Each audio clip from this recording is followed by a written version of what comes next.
All right.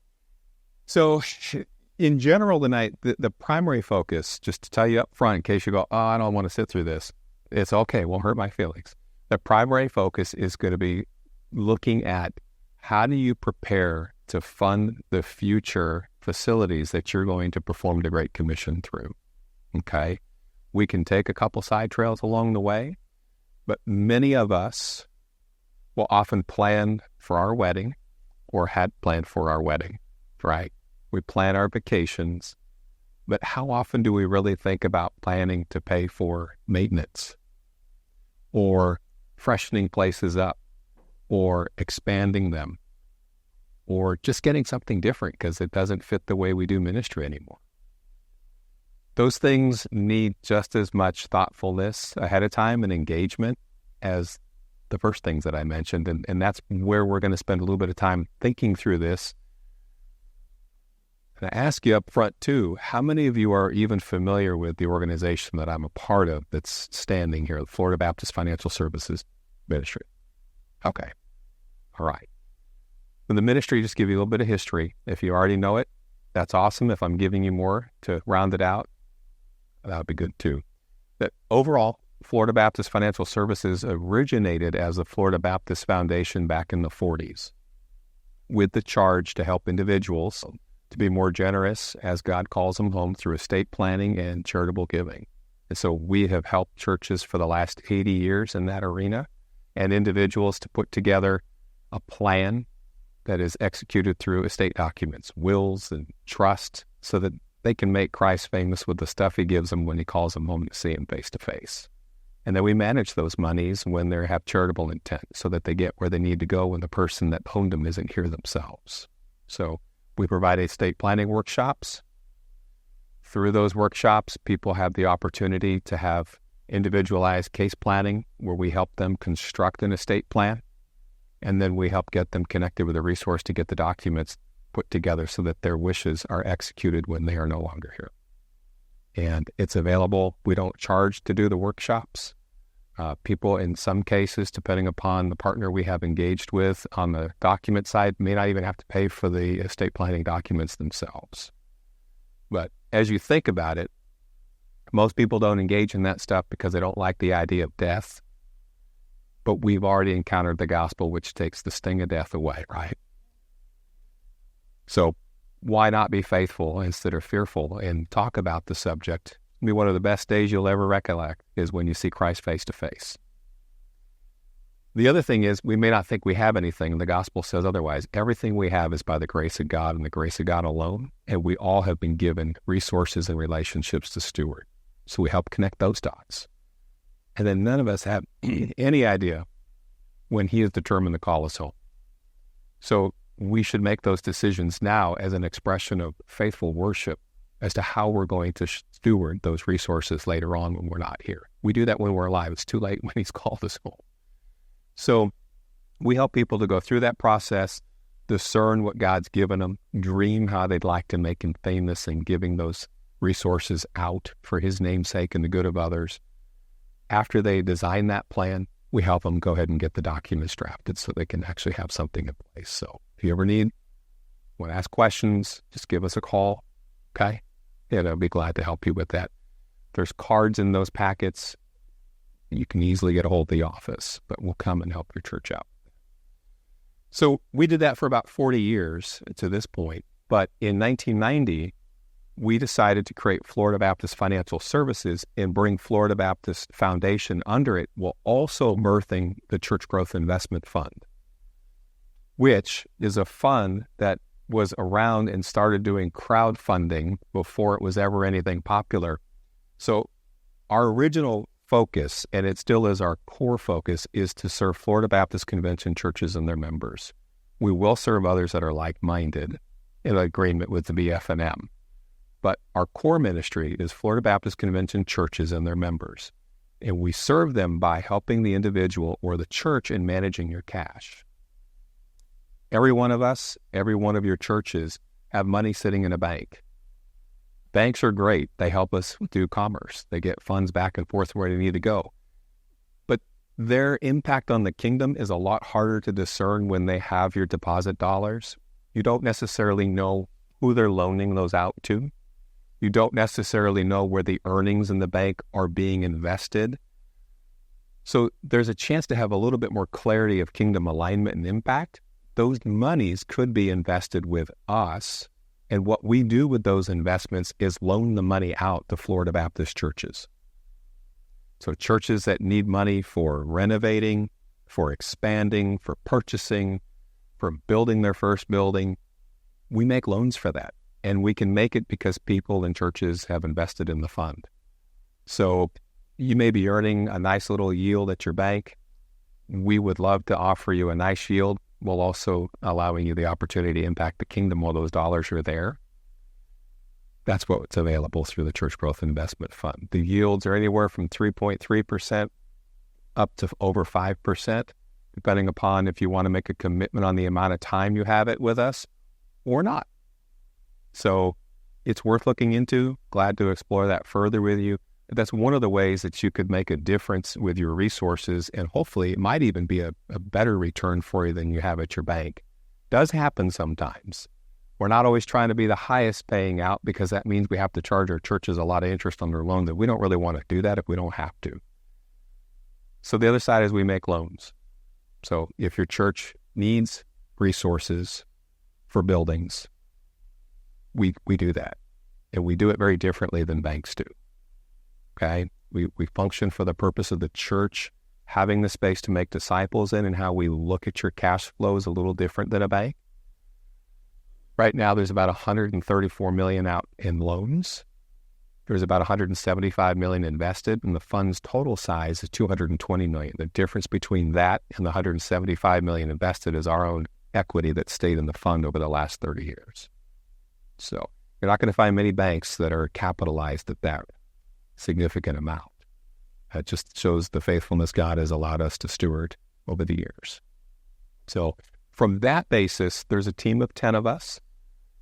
I'm the director of church finance. I've been with the ministry for a little over 4 years. Prior to that, I served with the Northwest Baptist Foundation up in the Pacific Northwest for 6 years. And preceding that, I had pastored 3 churches up there and was also in wealth management and commercial banking. And unknown to me, God had the idea of smashing that finance background and the pastoral background together and saying, go serve in these ways. And we ended up down here in 2020 because after about 24 years up there, my wife and I felt like we needed to join him somewhere else in ministry. And the opportunity here opened up in the middle of COVID. And it was a great trip down. It's been a wonderful time being here. And our 2 grown kids, which had no interest in coming to Florida, now live here. So it's been good. It's been wonderful. So if there's things that you have just itching need to talk about with finance, that's why you thought you'd come in here and see if they got scratched and we don't hit them, let me know, because this is a little specific, but I don't want you not to have your need met. So let me know if we have a few minutes at the end or you want to call me. I'll be glad to see how we can help serve you, okay? So this is the focus of our time together. And this is the part that was left off of the title. And so you might not have really understood by it what we were going to talk about. But over the last several years, we have seen just incremental cost increases, both in materials and labor, whether it's doing maintenance for the church or it's doing some new construction, it just keeps going up. All of us have buildings that are very much like our bodies. We live under the weight of sin. And from the moment that building is put up, it's deteriorating down. And we got to be able to prepare to take care of it in the future. We need to steward that resource like we steward ourselves so that ministry can be done in it. That's the only reason we have space. But it's not uncommon for us to get phone calls from churches saying, we need to build. Oh yeah, when are you wanting to start? As soon as possible. Well, what does that mean? Like next month? Oh, okay, well, let's start talking, but we're going to need more than a month to help you get prepared for this.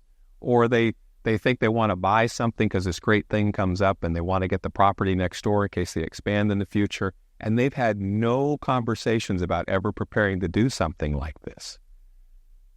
The hope is that through our time together, you discern 3 clear paths that you can walk down simultaneously that ultimately will converge in a ministry tool that will have maximum kingdom impact. And you're never too early to start these if you have any inkling that you're going to need to do something at some point. And most of us will, because our buildings are not going to stay in great shape forever. Okay? All right. Let's see. Well, that's just convenient. It's going to make me click. You guys may not get to enjoy this as much as I do. There it is. Okay. Simply put, these are the three paths to have a facility that's going to enhance your kingdom impact. We'll walk through each of the three. One is the project path, one's the capital path, and one is the financing. Just try to keep it as simple as possible. Those are the three. So the project path is where you kind of get to spend a lot of energy and effort and conversations and dreaming and visioning together. And then you get a lot of input from professionals that can tell you what you can actually do on your property and what it's going to take to get what you want done. Because not only do you have ideas, but your county or your city probably has some code ideas that they're going to want you to meet too. So with some help from outside resources, you want to get to a point of having a ministry facility that's going to have kingdom impact, and you can get a total turnkey cost of what it's going to take to construct it and be in it doing ministry. And you want it to be something that aligns with your rhythms of doing ministry and the context in which you minister.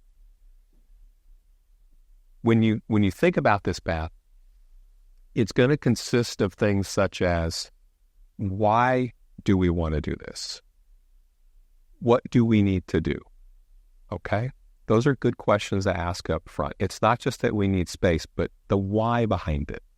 Because at the end of the day, you want to have the kingdom output in mind with however you're designing or fixing something. So why are we doing it, and what do we want to see happen at the end? Then you need to start thinking about who should we partner with. You can go get a general contractor, but they may not have under the roof of their business an architect or an engineer. And then you're going to have to find those people before you actually really do much of anything with the GC. So there's some labels to be aware of. You might think about hiring a general contractor that functions from a standpoint of they're a design build firm.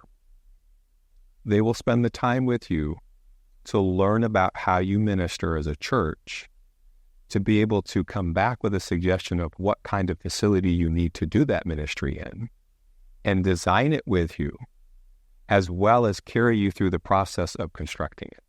Design, build, all under one roof. There can be efficiencies in that. And you have a really great one not too far from here at Crestview. So if you're ever looking for one, they typically, although have a minimum on the size of the project, it's about $3 million, but it's Costco. And they're out of Crestview. Some of the churches in the area, this one's just a little bit outside your area, but Emmanuel Baptist Church in Pace is working with Costco. So you can always call and ask them how it's gone. First Baptist Church in Melbourne has used Costco, so you can go to the other coast and ask there. They do things all over the U.S., but they have quite a bit of reach in Florida. And they understand the church. They love the Lord. They serve in their local churches, and they serve churches, and that's all they build. So they would be a good outfit if you want to consider somebody under that label of a design build firm. The other kind of interaction you may consider is a church rep or a church representative. It would be kind of like they're going to represent you guys both in the beginning process in engaging architects and engineers, but also screening general contractors. They're going to do all of that, but they're not any one of those disciplines. So they're going to be more of a rep for the church, and then they'll be on site throughout the project to make sure that those different professionals are doing the things that they promised they would do according to your contract with them. But they're looking out for your best interest, and they're going to help interview and select with you the different professional disciplines that need to be involved in an overall project. So if you could find in the secular world, I'd probably call it an owner's rep. And there's some different firms that do that, and we're glad to share some of their names, but that's another way to undergo a project like this. But again, both of those disciplines are going to want to spend time with you guys as a church to understand what you are trying to accomplish, why you're trying to accomplish it, before they start telling you what you need to do. If you have a general contractor that hasn't really ever built a church, they're not going to have the acumen to know how a church functions in a space to probably make the best recommendations. Try to find somebody that is, familiar with church and what buildings need to be like for an effective ministry. You could strictly go with a general contractor. It's a smaller project. You're not doing a whole lot of redesign work. You just need some people to get some basic stuff done, and they have a good relationship with subs. You may have somebody in your church that could fill one of those roles, maybe as the owner rep, the church rep, because they have background, they understand the construction business, they can represent you well. You may have somebody in the church that can do that. It's good to have somebody always be the point for the church so that they know who to go to and they can be on top of the project at all times. You don't necessarily want that to fall back on any of the staff. It's a massive undertaking that will take away their attention from the things that they're used to doing and maybe they were called for it. We've had churches say, hey, we're going to build it ourselves. Right? Who's going to be your point person? We'll figure it out. Not a good idea. Most of those stories do not end really well. It's better to get some input from others. Even if somebody has some experience as a contractor, it doesn't mean they understand the full gamut of what's required for your church. They may know some of the construction business, but it doesn't mean they have enough of a broad knowledge to be able to be a really great advocate for you. So they might be able to help in an area. But when you talk to these folks, either an owner's rep or a design build firm or a GC, it's always good to check with them up front if they're willing to let the church do some of this work, if you have people that can do it and want to do it. Some of them want nothing to do with volunteer labor because it can be very difficult to coordinate even the most well-intentioned saints. And they can't afford to have that in their schedule with trying to coordinate the subs they pay because they want to keep good relations and they just don't need people coming in that mess that up. Others are very accommodating. They have experience that doesn't terrify them. And they'll be glad to incorporate the people that have the skills in your body to do things that they want to do, which would save you some money. You also want to make sure they're good with the church doing some direct purchasing because you can save sales tax on the stuff you buy directly instead of it going through the GC. Make sure they're comfortable with that up front. All of these things are critical in the upfront. We're trying to discern who is going to partner with you in doing this. But then as they work together, they're going to come back with a set of plans and specifications, and ultimately they ought to give you an idea of what it's going to cost.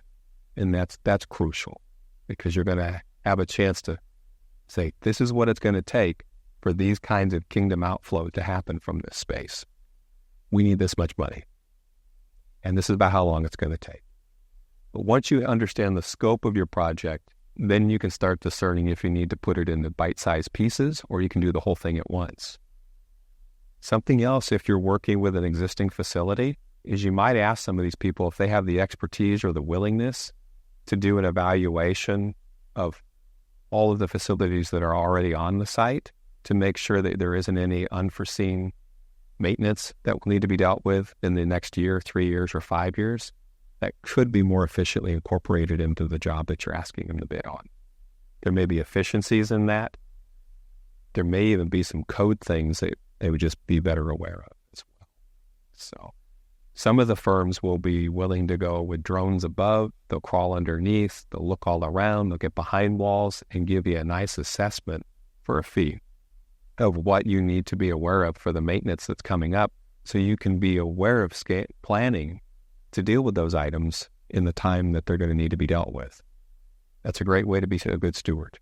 And then you know what to start building into your budget and or calling people to give towards. So those kind of assessments are out there as well.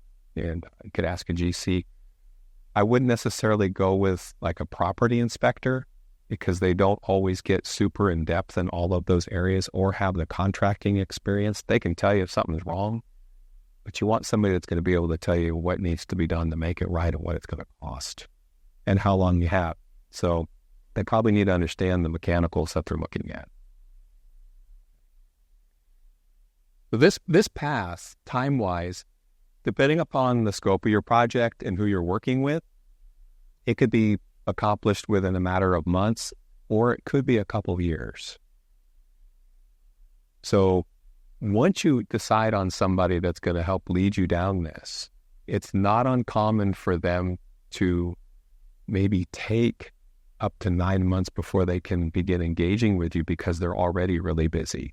So you need to ask when they can start the engagement, as well as how long does that usually take. And that may vary from church to church. Sometimes that design process and figuring out the project, I've seen take a good year of just conversations and designs. After that initial waiting to get on their calendar, you got to find out if that's what you're going to have to do, plus how long it will take once you start that journey. And then you get to a point where you're going to be able to go to get your permits. And then how long does that take? All these things together could add up to a nice chunk of time, which is all the more reason you want to start on something like this sooner rather than later, because it's going to take time. It's not going to get accomplished in a matter of days or weeks, even in the best case scenario. Okay. Now, this path, as well as the other two that you're going to see, there's going to be a lot of interplay between them. And we'll talk about how that actually works, because it's important for you guys to see how they interact with each other. Now, the capital path is about a whole lot more than just money, all right? As we all can attest, our goal is not to get money out of people, it's to get the gospel into people, because Jesus will unleash the resources He's already given them to steward. We're never trying to get money out of people when we're having these conversations. When we put a project before a church and say, these are the outcomes that we're anticipating when this space is done, we expect to be able to minister to the people in these ways, and for this kind of life change to be what we look for. They're being called to give towards that. The building is just where it's going to happen. But they're not only going to give towards the building, but they're going to need to give towards the ongoing upkeep of the building. But they're also going to need to give of their lives, because if you're adding new space, or you're going to be able to do new ministries in the space that you're fixing or adding, you probably don't have people that are doing all that ministry currently. You're going to have people be aware of how they can start giving themselves away in new, fresh ministry expressions. Again, it's a discipleship journey.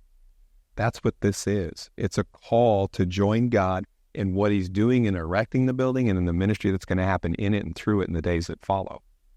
But this is where it involves probably more than like a building team or a finance team. It's probably going to involve elders or deacons, or however you're structured, pastoral staff, to be thinking about, this is a call to discipleship. All God really cares about at the end of the day is how much we more look like Him when this building is up and we're serving in it than the building. How do we connect those dots together? And so when you start getting that clear picture of what you're building and what it's going to cost, that's what it's going to take to have the space to do the ministry, and that you're telling the people is going to happen. And you put that before them, and you can cultivate them with preaching and teaching and calls to faithfulness to give of themselves and their stuff to that end. It's not uncommon to get help in this space. So there are firms that do capital campaigns that can help you figure out what that should look like for your church. There are churches that develop their own. It may not be bad to get some input. This kind of help could result in maybe doing a capital campaign that's a single focus, like it's the building, right? Put the money in so the building can be built and we can do these great things by God's grace in it. Or it may be a little bit more of a comprehensive campaign. You may have heard the term thrown around, one fund, before. Anybody heard that? Anybody have a one fund? No? Yes? No? Okay. Everybody's saying no. So a one fund or a comprehensive campaign is calling people to give generously towards, basically it's a spiritual mutual fund, which, by the way, your budgets are anyways. Because people give, and then you're investing those in kingdom activities for kingdom results across a myriad of things. Salaries and benefits is investing in the preaching and teaching of the word and other aspects of staff, right? Discipleship is investing in getting the gospel into people's lives in the spaces that you're called to do that. Missions is an investment in doing that overseas. Facilities is an investment in the place in which that happens. So it's a spiritual mutual fund already, but when you look at it comprehensively, you can really promote that idea. And we're also adding in this component for X number of dollars to build a building. So when people give towards that, the money is then used, as you've disclosed, under the leadership of the church, towards the regular budget plus the project. They give in towards one fund, one comprehensive campaign. And some churches will choose to continue doing those indefinitely into the future. So they'll do one for a year or two, and then they'll present what the next spiritual mutual fund is going to look like that people's tithes and offerings will be invested in, and they do it for another year or two. There's a very large church over in our part of the state called 1122, and they run one every 2 years. This is what we're going to spend the money on every 2 years. It's everything from staff to missions, but it also has facilities in it, and the church gives, and by trusting the leadership of the church to do what they've been empowered to do, according to what they put in front of the congregation, that's how the money gets spent. And they do one every 2 years. So it's another way to call people towards generosity as God has been generous to them. But this space is critical. The call will never be and shouldn't be to borrow money first. It's to call people to faithfulness, and you only borrow what you need after you've determined what their faithfulness is going to produce. Okay? So that's going to be another aspect of this. Any thoughts or questions around campaign or the discipleship in regards to generous stewards? Go ahead, pass. But okay. We've had our tithes to the offering and our budget, and then we got designated. And is that what you're saying? That this is a fund that is taking in for just this mini area? I mean, because you mentioned tithes and offering, and that's what? That's a good question. It could be either one. So if under a comprehensive campaign, we'll call it that, it would include your regular budgeted amounts, but you no longer would need necessarily the designated, because those things, if you present them to be a part of this, would be what the giving would also fund. So it would cover everything that you disclose as part of this comprehensive campaign. You may still get designated gifts, but in general, people are realizing instead of having a designated building fund, the building is part of the comprehensive campaign. So when they give their tithes and offerings and they choose to increase them, it's all in there. And it's not uncommon that if you don't do it in perpetuity by doing one after another of these, that even if you do one, it's not uncommon after a couple of years of it running and it comes to a conclusion that there isn't some residual generosity that stays. People are used to giving at that level for these ministries, and they keep doing that, unlike most single-focus capital campaigns. They give for that, and when it's up, a lot of that goes. Or sometimes, because they just don't know any better, because they haven't been discipled well, they just don't know, they may shift the money from their tithes and offerings to that campaign. And it's not uncommon sometimes to see the church's tithes and offerings dip a little bit while the designated go up. You can eliminate the potential strain it may put on how you spend your money if it were all under one umbrella, right? Because you're going to make a decision as a church staff. If there's only so much giving, there's certain things you've got to take care of, and you're not going to do the other. But it's under the discretion of that comprehensive campaign that you disclosed everything you're going to fund as long as the funds are there to do it. But if they give a designated, you can't shift that over to pay for the pastor's salary that month. So it's a different approach. A lot of it has to depend upon your church's culture, the way that you want to engage people's generosity, and how you guys administer just the funds. Some churches don't give a lot of transparency. I think you really have to have a lot of transparency. It's not a blind trust.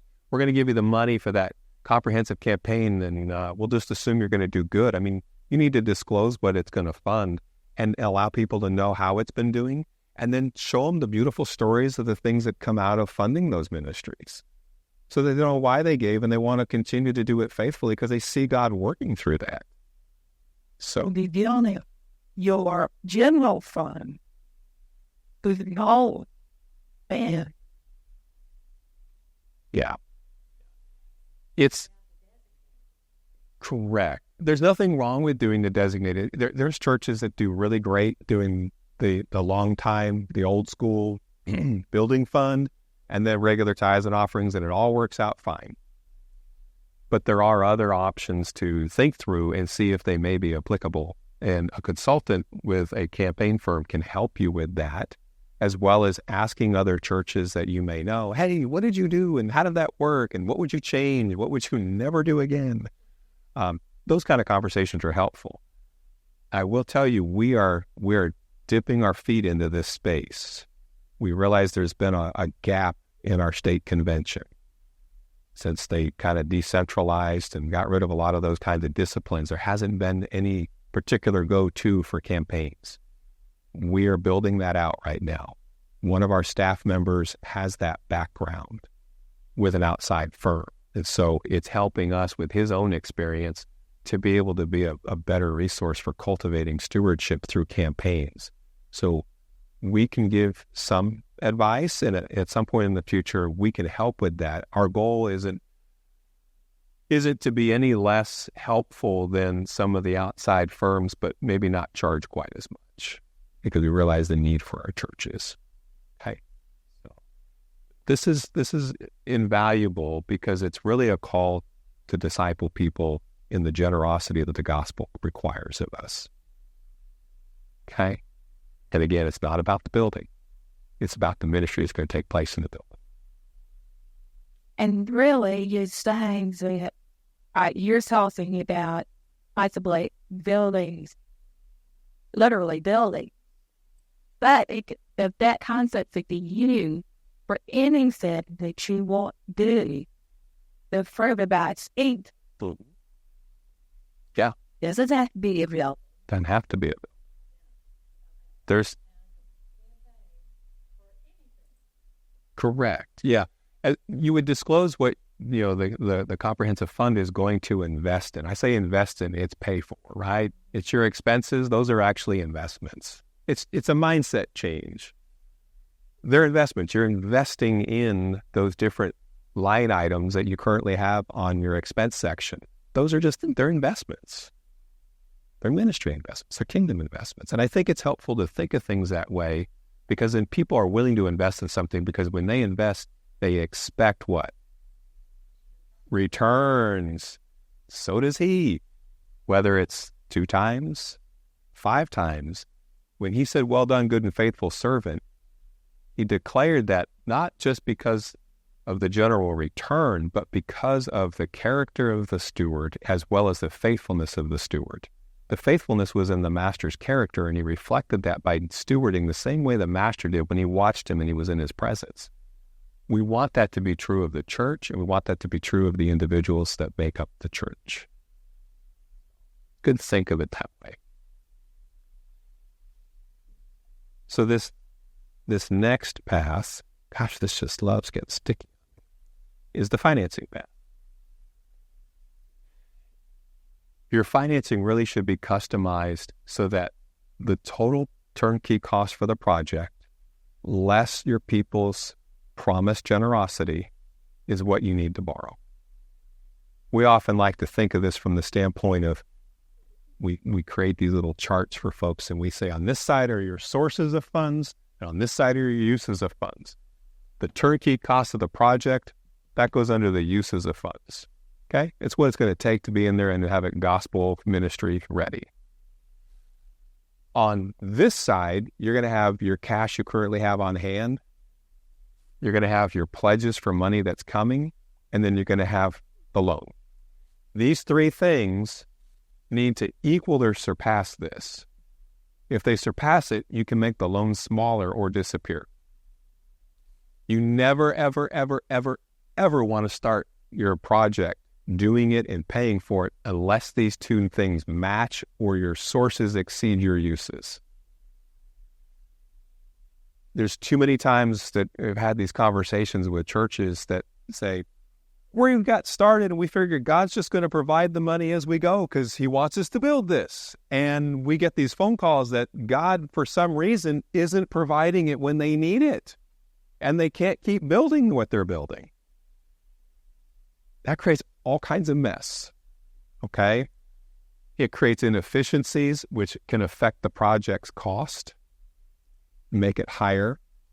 It can also create spiritual fatigue because people don't see things being done that they believed were going to be done, that they gave to be done, and that creates a whole other kind of unnecessary pastoral season. So we really encourage people, don't do a dang thing on your project until these two things are at least the same or you have more money than you need, okay? And that's why discerning this stuff by going down these three paths is so critical before you put a shovel in the ground. I don't mean the ceremonial shovel. I mean the real one where you're tearing stuff up and you're going to start erecting things there, okay? This can also help if you realize you've got a dated facility, but it's in a great location and you need to revamp it for today's gospel in this context. It needs to be done different. This works for that. A lot of the renovation projects are not cheap anymore. It's not about just slapping up paint. If the building smells like it's really old, and if it doesn't have a good layout for safety and security, it's true. People may not be in the facilities, but they want something that's safe and clean. And you may need to revamp something because it isn't that anymore.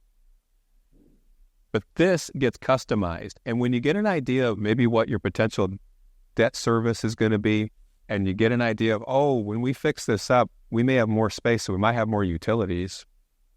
Oh, we've got more space. We might have higher insurance cost. You start getting a sense of what these things are. You can build them into your current budget to, try them on for size, or at least incrementally do it year over year so you can slowly start affording it and just build them in. Obviously, you're not spending it, so as you stuff it away and save it, you can put it towards the funds under the sources when you get ready to start. But you're trying it on to see how it feels. And can we really do this? Our heart when we're consulting with a church to customize financing for them, we've got a whole bunch of ratios, and that's great. We want the church to meet them. But even if a church meets the ratios, unless you're running a massive surplus of money beyond, what you're spending, what normally will happen is these three new expenses are going to siphon some money away from your non-fixed ministry expenses. So not your staff, not your utilities and your insurance, not your online giving fees, not your contracted services or your leases, but it's going to siphon money away from missions and evangelism and discipleship that's going on. So if that's going to happen, then we don't tell churches how to spend, but we want to know, how are you planning on doing the same ministry when you don't have as much money because you're now spending it on the facility? Just let us know how you've thought through it and planned it as a team and have agreed to do that as a church. And it's nice to have somebody say, this is what's going to happen, and we need to think through it, because then people don't take you as the bearer of bad news. They can look at us. But we're just encouraging you guys, how are you going to reallocate? Because you all know there's only so much giving compared to the wonderful things we have envisioned we can do with God's grace. That's usually one of the biggest conversations we have. Yeah, we see you have all the giving to be able to do this, but it is going to come from somewhere because you don't have that much extra giving compared to your current expenses.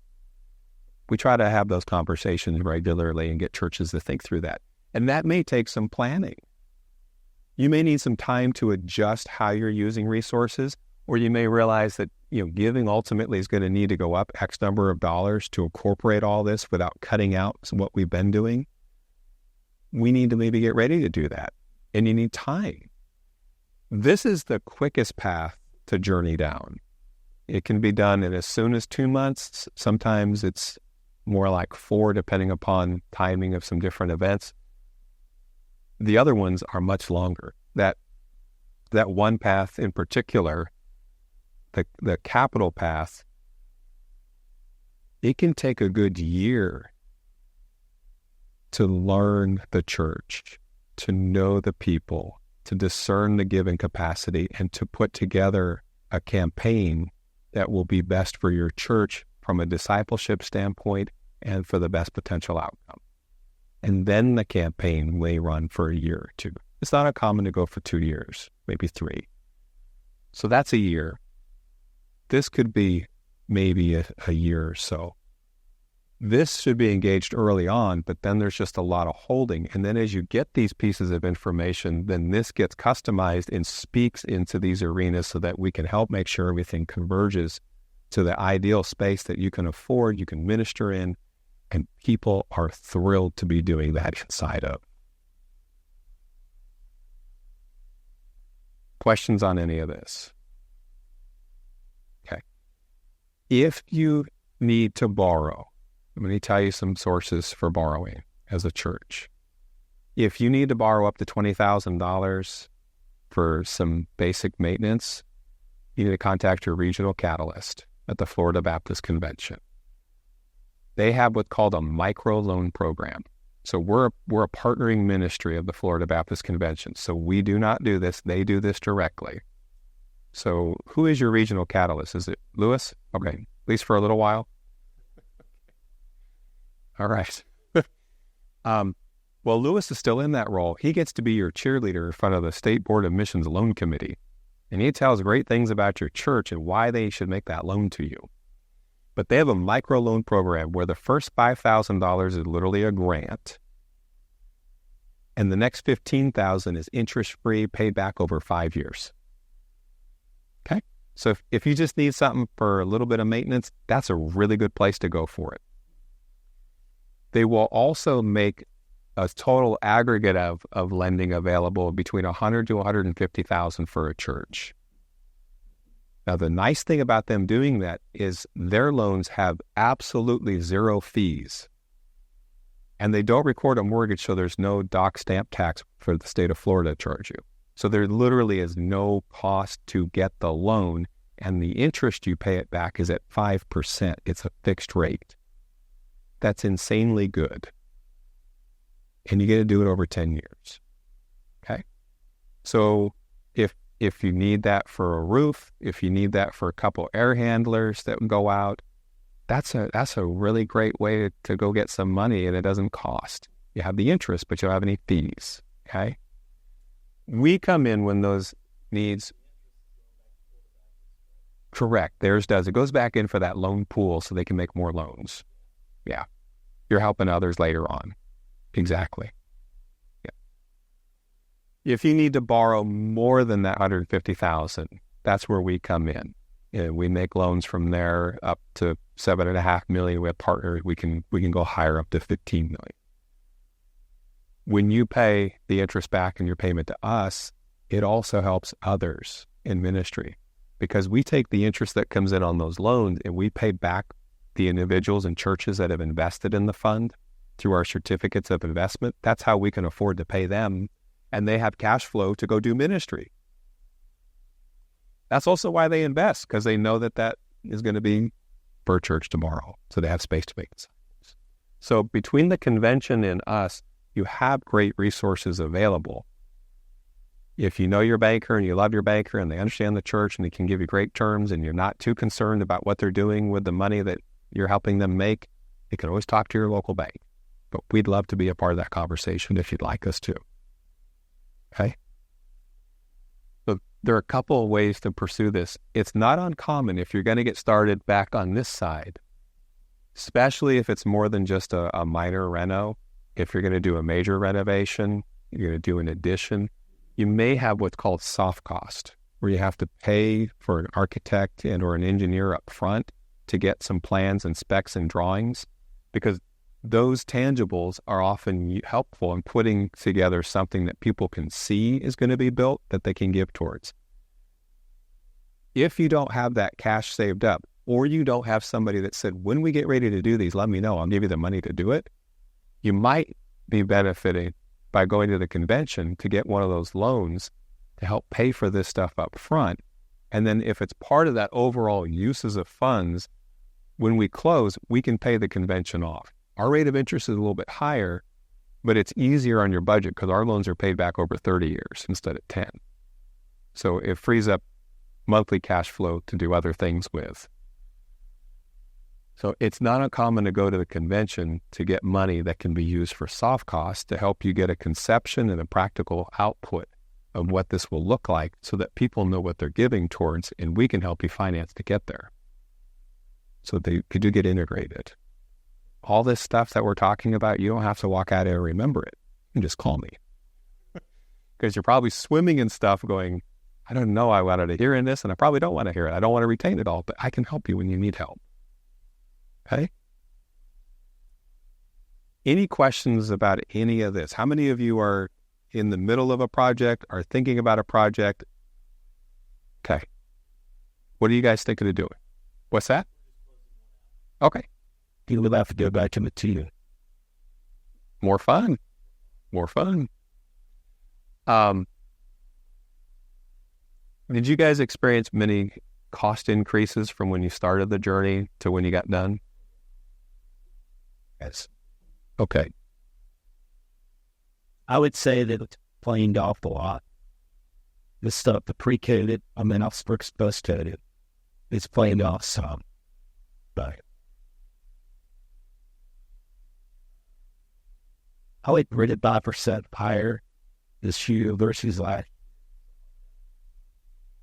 It's not uncommon even now. A lot of the materials overall are kind of balancing out. Some are up, some are down. Not everything's up like it was.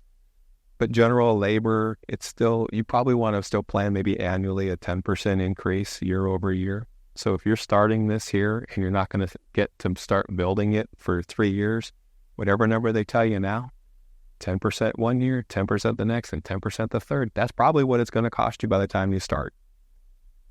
And if it's going to be a prolongated project period, it may go up a little bit while it's happening, and you need to budget that in there too. So really your sources of funds may need to be higher than what you're thinking today's dollars are going to be. Those are things to be aware. And it's normal. It's normal. Nobody's ripping you off. It's happening to everybody. And there's microeconomics in place too. You guys aren't facing quite the same trouble that they're still facing in Panama City because there's still a lot of recovery from Michael that's going on over there.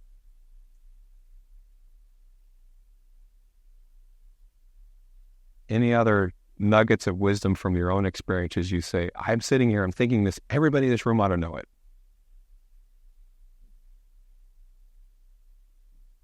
Okay.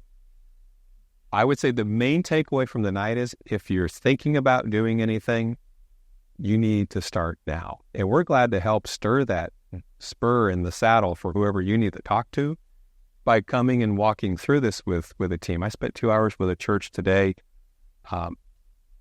and over in Defuniak, and it's just, they're not going to start doing this for probably 2 years. They're going to do some little things now, but this just illuminated everything that they can possibly think of from a grand scale that they're going to have to deal with. And they felt better knowing what they didn't know because now they have an idea what they're going to do.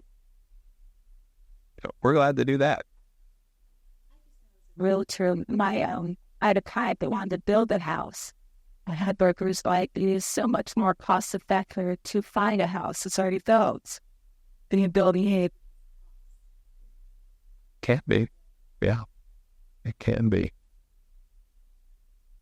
I can figure this situation to be, we're not where we're ready to build it. That we cost like it is ready to use them is what we can. And this plan, I can see now that it's benefit it. Here I know when after I visited Sally, the Stanford name, and able to you and pulverize all of us in Sally. We raised for a year and a half at least for I get trips to come to. And see, leaving this and know that all again. And so I called the Florida Baptist Ditcher and before we knew it, they wanted us money, and they had someone to come here and help do it. It's telling us about individual investments and plans. It's separate. The name is separate, but Yeah, we're separate. If somebody came and talked about investing, it was probably one of us, because the convention doesn't have any investing. And we didn't know anything about any of these things. And I still was like to get someone to come and talk to us about all that is offered and that we did. Yet, time that says we just you saw me, but yeah. Yes, these things. So that's how to get a hold of me. I would be glad if it isn't me, it's another member of our team, but glad to come and just help with the awareness. That's on us that hasn't happened over the years. We're aware of that. We don't want it to stay that way. We're glad to come and speak to the people that you feel would need to know so that they can take advantage of the things that are available. By the way, if the Lord should allow for a storm to come through the area again, we do hurricane relief loans. So we reduce the interest rate on the loan. So it's not what we are currently charging. Our foundation will pay up to $10,000 of the closing cost, the third-party closing cost, and we waive our own loan fee. So we're basically helping to pay for the third-party expenses with the generosity of the foundation. Doesn't get all of it paid for, but it sure helps. We just feel like we need to help you, and we don't want you to have to be in a situation that you wouldn't otherwise have been in. So we try to make it a little bit more generous than we can normally be.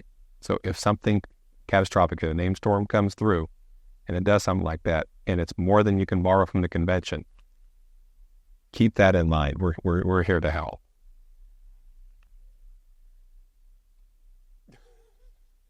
No, I'll be told it. You pass your phone down.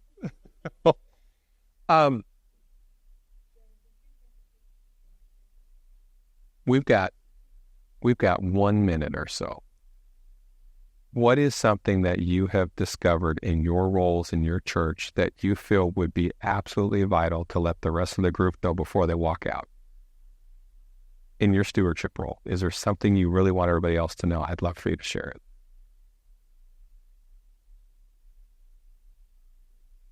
I can give you one out of taking from church where I've worked with 3 different churches and Pat, and they all had their idea of the path. And 5 years later, they haven't done anything because what they wanted, they had this amount of money and this much land. They're still not there. It says, we want a 500 seat church. Okay, you need this many square feet of space for this many square feet. And then you got a beautiful place, but there's not room to put that church on that lot. You can't put a 500 seat church on this piece of property. You park all the people that are going to come. You got some really big car things other than the building. The path is like a major drawback to get started on the building program. He's so something you really about so this out hard.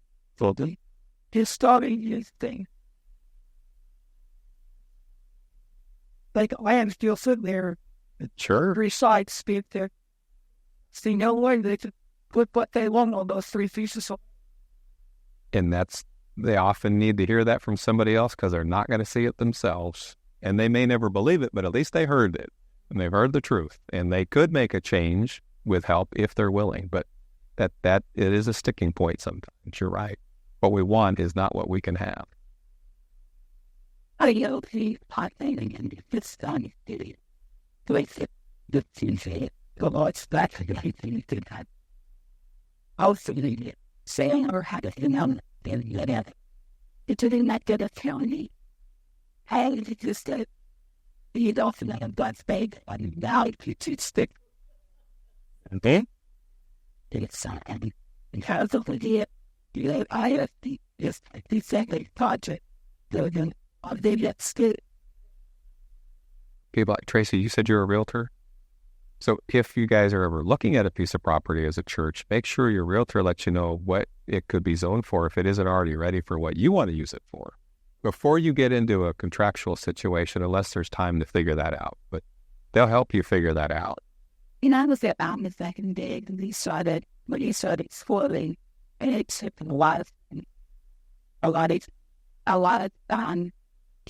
she houses, and then it took you late, and stuff done. A lot of work, a lot of people, a lot of prayer to go through it. All right. I'd like to pray for you all, and then you have some time to find where you want to go. Father, thank you for my brothers and sisters, and I sincerely mean that. You had designed a plan through your Son for us to be just that. I thank you for Christ, your good work. It's perfect, it's complete, it's finished, and bringing that to bear on our hearts and giving us faith to cast on you so that we can be sons and daughters of our Father forevermore. It's in and out of that identity that I pray that every single person in this room can thrive in serving the bride that you placed them within, that they would show you well, you would be most famous, and people would be so much better off because of the ministry of all of these men and women that are in here tonight. As their churches consider fixing spaces or adding new ones or renovating old ones, that just need to be better for how they're currently ministering the gospel. Would you give wisdom and resources, and most of all, faithfulness to them and those that they work with, so that you will be magnified in their communities in the days ahead. Thank you for our time tonight. It's in Christ's name that we do pray. Amen.